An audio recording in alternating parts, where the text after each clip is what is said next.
ശിശുവിനോടുള്ള എൻ്റെ ചോദ്യങ്ങൾ. ചോദ്യം 4. ആസുരത നിറഞ്ഞ ഇന്നത്തെ ലോകത്തിൽ ജീവിക്കുന്ന കുഞ്ഞുങ്ങളെ എങ്ങനെയാണ് ഞങ്ങൾ സംരക്ഷിക്കുക? ഉത്തരം: ഒട്ടും സ്വാഗതം ചെയ്യാഞ്ഞ, മനുഷ്യത്വം മാറി നിന്ന ഒരു ലോകത്തിലേക്കാണ് ഞാൻ പിറന്നു വീണതെന്ന് നിനക്കറിയാമല്ലോ. എന്നെ ഇല്ലായ്മ ചെയ്യാൻ ഹെരോദാവ് കച്ചകെട്ടിയിറങ്ങി. എൻ്റെ മാതാപിതാക്കളുടെ പതറാത്ത ദൈവാശ്രയവും ഇടറാത്ത കാലുകളുമാണ് എന്നെ നിലനിർത്തിയത്. എന്നാൽ അന്ന് അറ്റുവീണ കുരുന്ന ജീവനുകൾ എൻ്റെ ഉള്ളിൽ തീരാത്ത വേദനയാണ്. ലോകം കുഞ്ഞുങ്ങളെ സ്നേഹിക്കണം, കരുതണം.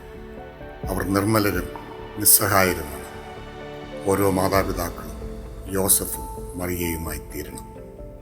ഇന്നത്തെ കുഞ്ഞുങ്ങളുടെ കാവൽമാലാഖയായി തീരാൻ നീ തയ്യാറാണ്? നിന്റെ മക്കളുടെ മാത്രമല്ല, സകല കുഞ്ഞുങ്ങളുടെയും. ജോളി.